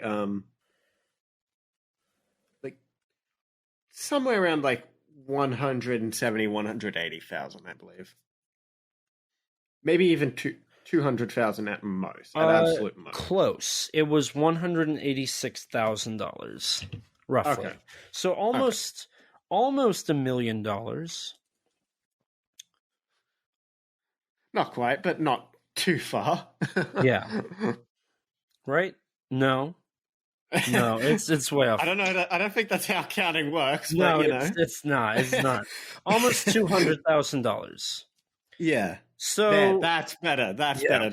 Now you can learn your ABCs. ABZ. Oh, wonderful. Right? Wonderful. Yeah, it's low budget, very clearly, to say the least. Yeah, but let me check here. So, is it the lowest budget out of the films we've covered so far for Kawasaki Month? Or that's what I'm trying to check. I'm trying to see. Me, it definitely felt like it. But so my theory is Kaiju Mono is Kawasaki's biggest budgeted. Probably. either that or World Thinks. I'd say in order of like lowest to biggest budget, I'd say probably Monster Seafood Wars or I think I'd say Monster Seafood Wars because Calamari Wrestler, it feels like there is some budget there. I'm not sure. I would imagine that. So, like I've said, my theory is Kaiju Mono is his highest budgeted film, and then I wouldn't be surprised if Monster Seafood. Here's the sad thing. I think Monster Seafood Wars is, out of the 4 we've covered this month, I think it's his second highest budgeted. I really do. What? I really do. No way, no. So Calamari Wrestler, maybe. World Thinks Except Japan, surely that has a... I don't think it does. I feel like that film is a lot smaller and has like smaller names. I genuinely think... Does it? Because like... I mean, that film had like Hiroshi Fujioka in it. It had a few other stars. I mean, this film doesn't really have as many... I guess it does have the 2 lead actors, actually, now that I think of it. Mm-hmm.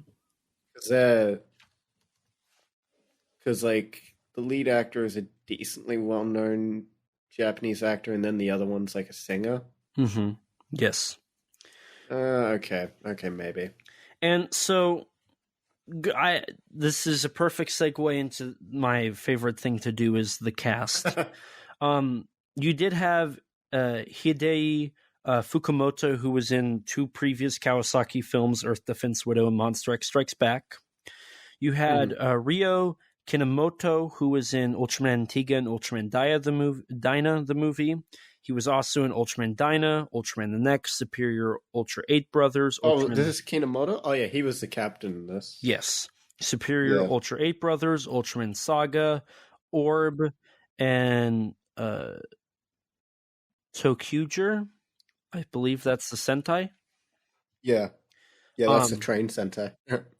You had Key Grant, who was the narrator for Junken Sentai Geki Ranger. He was the narrator for the movie and that television show. Okay. We had Masami Horiyuchi, who he was like the Men in Black dude from Ultraman Nexus. Yeah, I remember him. He was in he was in Earth Defense Widow. Iichi Kikuchi was... Yeah, he's been in like about 3 of the films that we've covered. Yeah, he was in Kaiju Mono and The World Thinks Except Japan. He was in various Ultraman. He was in Planet Prince 2021 as well. He's been in a few Sentai shows. He was in the original Zamborgar show. He's been in tons of Ultraman stuff. He's been even in some Kamen Rider Black RX and some Metal Heroes shows. I swear, I think he might have actually been in all of the films we covered. I don't think so. I've got Executive Koala, Planet Prince 2021, Kaiju Mono, Outerman, Ultraman, Monster X Strikes Back. And that's all I've got. You also have Yasuhiro Takeda, who was in Hideaki Anno's Return of Ultraman. He was also the producer of that. You had Yoshiniro Tanaka, who was in Nezura 1964, Ghost Cat Rhapsody, and the upcoming Hoshi 35. Eiji Ukulele, who was in Kaiju Mono and Planet Prince 2021. Terayumi Yoshida, who was in Godzilla 2000, Sky High, 20th Century Boys 3 Redemption, and Planet Prince 2021. And then we had the returning writer, Masakuzu Megita, who wrote Death Kappa, The World Thinks Except Japan, and The Calamari Wrestler. So if you want to hear all of his credits, I've listed them off quite literally for the last month. And even And we got Eiji Tsuburaya as original writer. who everybody knows as the father of Godzilla, the father of Ultraman, and the pioneer of Tokusatsu special effects in Japan. Yeah. So quite the cast. A lot of people, though, in this cast didn't have a lot of Tokusatsu credits, which is kind of interesting. Yeah. Only about, I would say, a quarter of the cast has Tokusatsu credits. So that was different compared to a lot of his other works that have, it almost feels like glorified cameos for their cast. So with this, we have covered 4 Kawasaki films that are available stateside for people to watch. As I mentioned last time, hopefully next April we can cover more. We have Executive Koala, The Rug Cop, Monster X Strikes Back, Attack of the G8 Summit, Super Legend God Hikoza, and I think, is that it? I think that's it as of currently that we could cover, unless SRS or Synapse or somebody releases more Kawasaki. There's plenty. You have Pussy Soup, you have Kabuto O'Beetle, you have Goalkeeper Crab, you have Donkey Man, you have Planet Prince 2021, UFO Next Door is the film he's currently developing. You've got plenty of Kawasaki left. So with this, I feel like we should do what we do when we have our themed months and kind of give a ranking. But before we give a ranking, Rex, I want to know, because before this month, you had never watched a Kawasaki film. You've only heard me talk about them. After this month, what are your thoughts on Minoru Kawasaki? I don't know. He's an interesting, eccentric director, but I feel a bit too much of, not quite a formula per se, but I feel like his films seem to repeat a lot of ideas, which I don't know how. Maybe it'd be better if I'm not watching them all like one after another, pretty much. Maybe it'd work a bit better, but like, you know, I haven't seen Monster X Strikes Back, but from what I know of that film's plot, it's very... There's sequences that are just taken straight out of like The World Sinks Except Japan, like with the whole North Korean leader gag. Yes. Essentially being taken one for one. I mean, all his films seem to have a love plot so far that I've seen.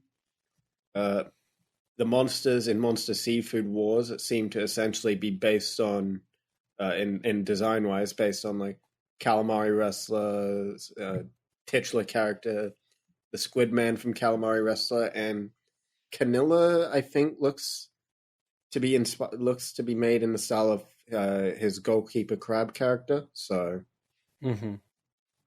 yeah, I don't know. I think he's an interesting director, but I feel his films have also suffered a lot of the same issues as one another. Okay, fair enough. See, so I'm going to just be honest with you. Bar Calamari Wrestler, I am not a fan of the film or in World Sinks Except Japan. I think I said this, I'm pretty sure, in the Discord server the other day, but Kawasaki's kaiju films seem to be his weakest films. Yeah, so far at least, yeah. I think, I mean, if you want to hear me talk positively, like, go listen to my review on World Sinks Except Japan, because that movie is very smart for what is supposed to be a dumb movie. And it's quite refreshing to see a movie of that sells itself, I think, short of what it is, do so well. Yeah. And I think Calamari Wrestler, minus the love plot, I think is a very interesting and well done movie. Yeah. I definitely enjoyed Calamari Wrestler and World Sinks except Japan. Kaiju Mono and Monster Seafood Wars had their moments, but I just too long for me, too padded. Yeah, it definitely feels like he's kind of just following. I mean, I said this during our Death Kappa episode, and I said it for a reason. Following Death Kappa, it seemed like every kaiju movie that was kind of. I mean, they're all by the same writer, which I think is clearly the problem. But they all follow a similar plot, and they all have the same problems. Yeah. And that is what that's what kind of messes up the movie for me. Mm-hmm.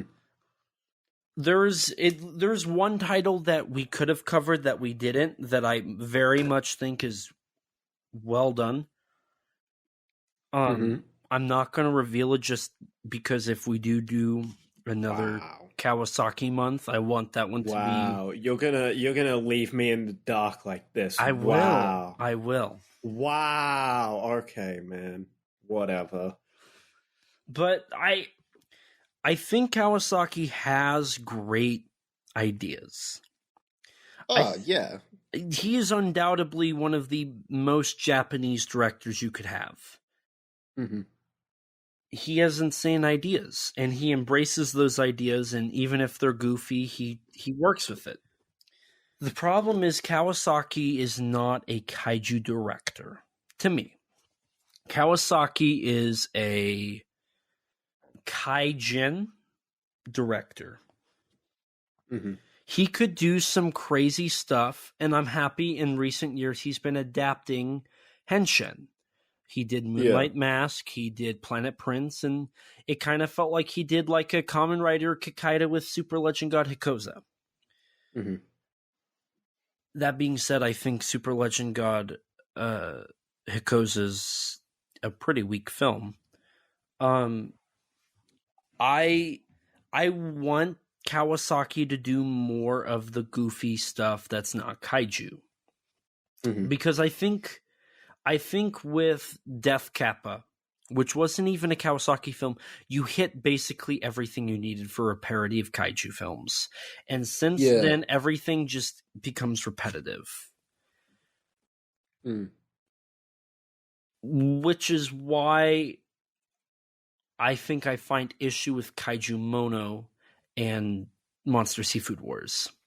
I would like to see Earth Defense Widow and Outer Man because I would like to think those don't follow the formula. Maybe they establish it. Mm. But, Kawasaki has a lot to bring to the world of Tokusatsu. And not in the same concept as like Hideaki Anno. Kawasaki's not creating waves of brand new concepts, brand new ideas. Kawasaki is holding true to classic Tokusatsu, blended with modern effects. But he's also embracing the insanity that you can have.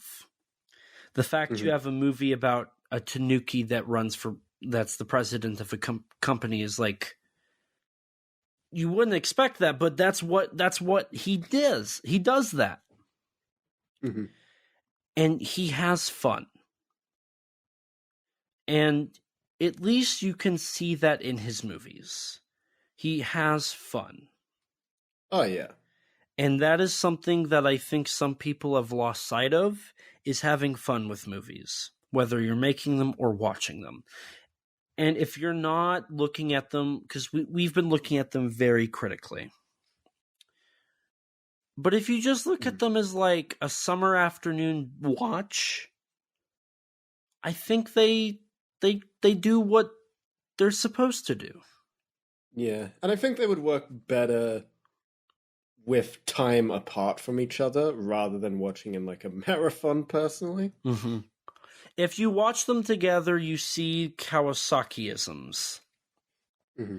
Especially we watched Death Kappa, and then like 3 weeks later we started with Kaiju Mono. Yeah. Which those are practically the same films. like the same ideas, except Death Kappa tries to cover more ground and does so with the effects director helming it, who's seasoned. Yeah. But I definitely would say I do recommend Kawasaki films to anybody. If you want to watch them, go for it. But I think if you want to get into cult Japanese cinema, I definitely think he's one director you should check out. He's like the Roger Corman of Japan. I suppose. He has low budget films and they're crazy ideas, but they're funny and they work. Either that or the Lloyd Kaufman, maybe. Maybe. So overall, I'm happy. I'm thrilled that we were able to do this, and I'm even more happy that I could introduce you to a director, even if we picked maybe his not so good films. But with that being said, I think now is a perfect time to give our ratings for our personal rankings of these 4 Kawasaki films. And since Rex, you are the co-host, and this was your first time watching Kawasaki, I would love it if you went first. Okay.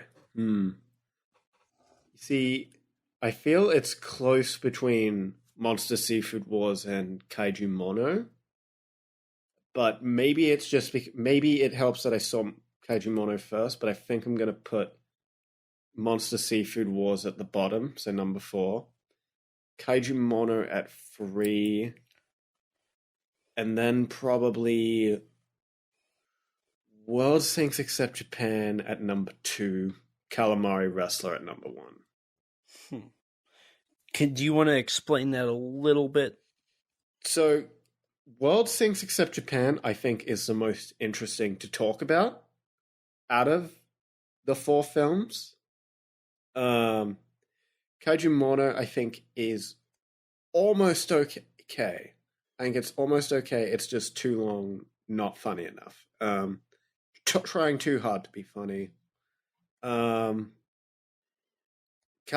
Wrestler, I think, is his most fun, enjoyable, and I guess well-rounded, I guess would be the word I'm looking for. Of all his films that I've seen thus far. Gotcha. Okay. Plus, it had that moment of the guy of the Calamari Wrestler getting jumped. So, like, you know, that kind of helps put it up at least above Kaiju Mono and Monster Seafood Wars easily. Fair enough. So, I actually have a completely different list than you. Really? So, at number 4, I would put Kaiju Mono. I just think the film is so bland. Yeah. And it just feels like a glorified fan service cameo selection. I don't feel like there's a lot going on in it or a lot to make it worth me watching again. Upon my rewatch, I think so I'm going to establish this now. Rewatching these Kawasaki films for the podcast has made me completely change my opinion of some of these movies. Really? Yes.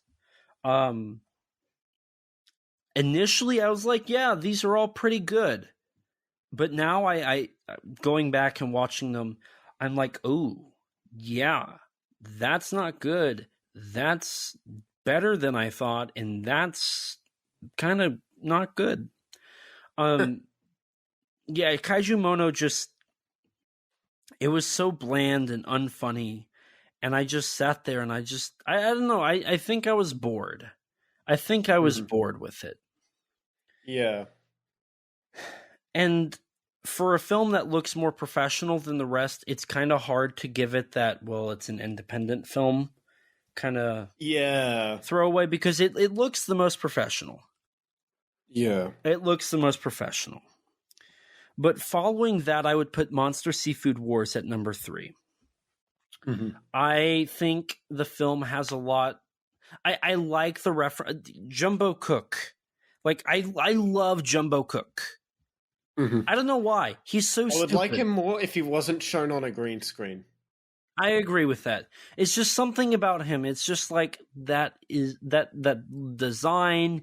He's so funny. I would do think he is a highlight of the film. I just wish he wasn't shown entirely on a green screen. if we had a mini series of Jumbo Cook adventures, like 6 episodes, Jumbo Cook meets Dennis.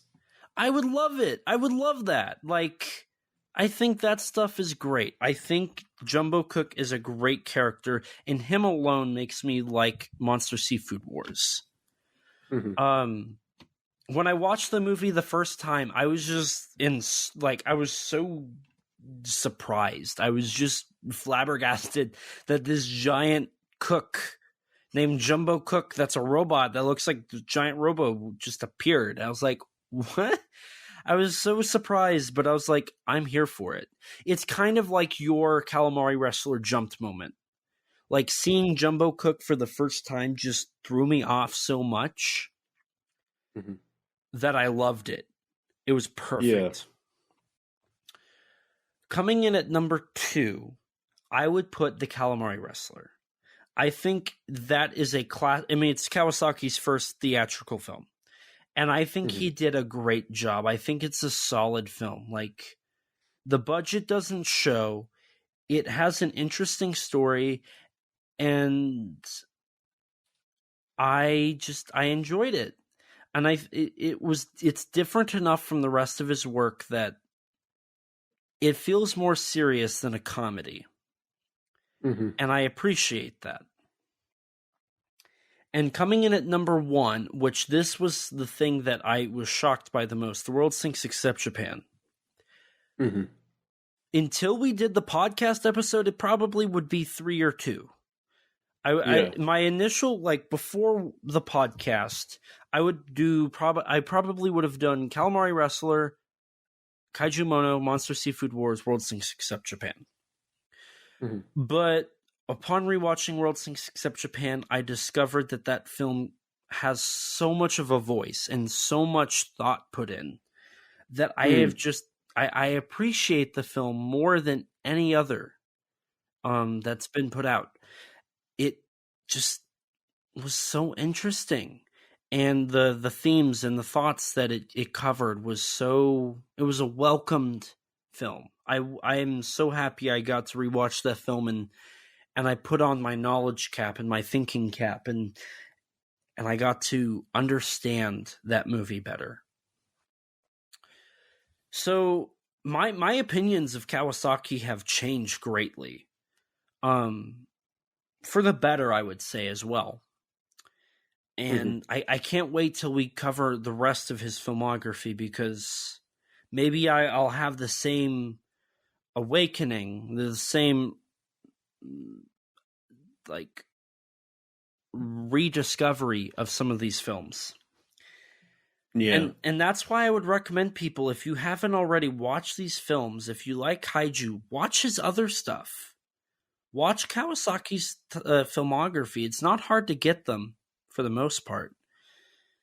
And there's so much he adds to the tokusatsu world when it comes to independent stuff that I think it's definitely worth a watch. And it's not just your typical parody stuff, and that's what I appreciate. Yeah.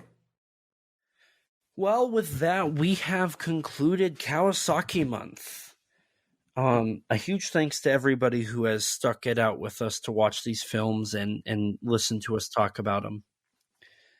I feel like we've covered them pretty well. Like we took each of these films and talked about them greatly. Yeah. Well, with that, I think we're going to wrap things up here. Rex, why don't you let the lovely people at home know where they can find you at? Oh, well, my beautiful listeners, if you guys want to find me, you can find me on YouTube at Rexino, on Twitter at Rex_Xenomorph, and on Instagram, Rex_Xeno. And if you want to check out some of my writing, go take a look at the Tokusatsu Network. Definitely give Rex a check out. He edits these episodes, and this month he's been put to the test. And just I don't want to reveal too much, but let's just say for the next month or so, he will be once again put to the test. God help me. But as for me, you can find me on YouTube at ET13 Productions, on Twitter at ET13 Productions, or on Instagram at ET13 Productions. If you want to find my personal accounts, I'm not going to link them, but it's not hard to find them. You just got to know where to look. If you'd like to read my writings, definitely check out my work on Kaiju Ramen Media. Go to kaijuramenmedia.com. You can read some articles I wrote. I wrote the first English article on President Tanuki whenever that film was announced. Congratulations. Thank you. Or you can purchase some of the issues of Kaiju Ramen magazine where I have put in my own input. I've wrote about Daimajin, animated Godzilla, Godzilla vs. Kong, just the history of them. I have a King Kong article coming up. And I have a few other articles in those magazines that you could definitely check out and give a read. Maybe I should do a Minoru Kawasaki article one day. Show the man some love. Mm. But beyond supporting us personally, you can also support the podcast. And I'm going to let you know how you can do that so we can do even better. Don't forget to rate us on iTunes. That boosts our ratings and helps us get recommended to more people just like you. We are currently sitting at a 3.1 out of 5 star rating with 23 ratings. We did get a review bomb. We have quite a few 1 stars, so if somebody could help us out and leave us some 5-star reviews, not on alternate accounts, but leave us some 5-star reviews, our listeners, that would be much appreciated. If you don't have an Apple device, which I don't blame you, I don't, kind of not really. That's a lie. Yes, you do. That's a lie. I do all my podcasting on a MacBook Pro. You can rate us on Spotify now, and you can leave us feedback that way. If you want to stay up to date with all things Kaiju Conversation related, you can tweet us and follow us on Twitter at KAIJU_CONVERS. If you don't have Twitter, you can follow us on Instagram or like us on Facebook. If you're like me before podcasting and you don't have any social media, lucky you, you can email us at kaijuconversation@gmail.com, all lowercase, all one word, you know the drill. And as always, we'll read your reviews on air for everyone to hear. We also have a Teespring store. Eventually, we'll have original artwork on there, but until then, we have an awesome logo you can sport. If you'd like to chat with Rex or I, check out our Discord server. Like I said, you can chat with us or people with similar things that they like that you like. Recently, we had a discussion about, in our General 1 chat, it looks like they talked about Kamen Rider and the 2014 Godzilla transfers. Wonderful. It's a great community full of great people. Definitely recommend checking it out. Don't forget to subscribe to our YouTube channel and hit the bell so you can be notified anytime we upload a video. Sometimes we post exclusives to the channel like bloopers for episodes or minisodes, talking about news or other subjects. We also do monthly live streams, Kaiju Conversation Live. We do have one of those coming very soon. I can't reveal the guest quite yet, but expect it. I mean, when you guys listen to this, it'll already happen, but definitely check out our YouTube channel. We do have those monthly live streams that go on for about 5 hours. So definitely recommend it. We also have an interview with Mechagodzilla designer Jared Kuchevsky on the channel, and I probably butchered his last name. I apologize. A huge thanks to Rex for editing all of these episodes and all the content we upload. As we mentioned, his links can be found in the description below. Please go support him. Rex does a lot. I do. Along with Rex, we'd like to give a huge thanks and shout out to Danny DeManna of the Godzilla Novelization Project for his amazing vocals on our theme song.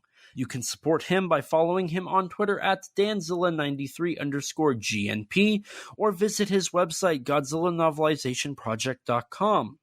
And a huge thanks to Gratton Conwell from the podcast Giant Monster BS for composing the music for our theme song. You can support him by following the podcast on Twitter at Giant Monster BS or on any podcast platform under the name Giant Monster BS. And with that, we're going to wrap things up here. So a huge thanks to you guys for listening. And as always, please remember, life's too short to not talk big. Bye, guys. Bye. We are set, we are in debt, there's nothing to sweat. Life's too short now, baby. Kaiju, not too big now, baby.